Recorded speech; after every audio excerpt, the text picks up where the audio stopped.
Robert F. Kennedy Jr. prévient qu'Anthony Fauci est une fraude et a empoisonné toute une génération d'Américains.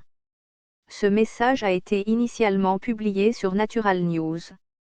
Natural News, lors d'un récent épisode du podcast Thomas Paine, Robert F. Kennedy Jr. a fait sauter le vaste héritage de la fraude et de dissimulation du Dr Anthony Fauci tout au long de sa longue carrière médicale au gouvernement fédéral.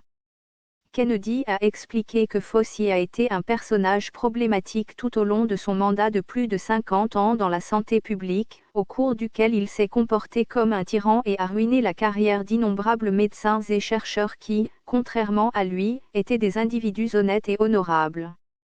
Fauci constitue avec l'Institut national des allergies et des maladies infectieuses, NIAID, depuis 1984 l'État profond ou Deep State. Fauci est celui qui a empoisonné toute une génération d'Américains, selon Kennedy. Dans au moins un cas, Fauci a ciblé un lanceur d'alerte qui tentait d'exposer le fait que l'approvisionnement en sang américain était contaminé de souches de maladies mortelles. Fauci a ruiné la carrière de ce médecin et a commencé à censurer ses recherches cruciales sur le sujet. Kennedy a également averti au cours du programme que Fauci avait attaqué de nombreux autres scientifiques qui avaient essayé de servir le public plutôt que des profits pour Big Pharma, Bill Gates, les médias grand public et d'autres actifs de l'État profond et des comploteurs experts dans la manipulation, la déception et le mensonge. L'épisode entier de Thomas Paine Podcast dure un peu plus de 2h30.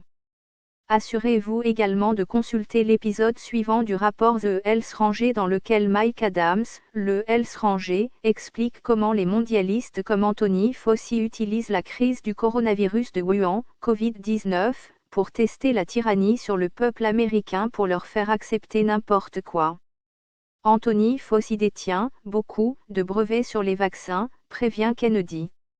Fauci est également coupable d'avoir abusé de son poste pour un gain financier et a détourné des brevets vaccinaux lucratifs. Des médecins et des chercheurs sous son autorité qui ont développé des technologies révolutionnaires ont été licenciés afin que Fauci puisse s'approprier leur travail et leurs brevets.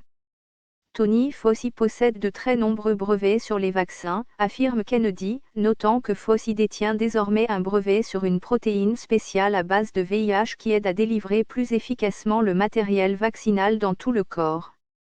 Fauci n'a pas développé cette protéine lui-même, bien sûr, mais l'a plutôt volée à quelqu'un d'autre qui a été relevé de ses fonctions après l'avoir créée. Tony Fauci a licencié cette personne et il a en quelque sorte fini par posséder ce brevet, dit Kennedy. Et ce brevet est maintenant utilisé par certaines de ces sociétés, pour fabriquer des vaccins contre le coronavirus. Cette société a un partage 50-50 avec l'agence de Tony Fauci, donc l'agence de Fauci percevra la moitié des redevances sur ce vaccin, ce qui peut lui permettre de gagner de très grandes sommes d'argent. En d'autres termes, ce n'est rien d'autre qu'une entreprise pour des gens comme Fauci, qui profitent de pandémies comme le coronavirus de Wuhan, Covid-19, tout en prétendant réglementer les industries des médicaments et des vaccins qui leur répondent au nom du peuple américain. Fauci est jugé parti. Il y a un conflit d'intérêts, comme un pompier incendiaire qui prétend vouloir éteindre des incendies qu'il a lui-même allumés.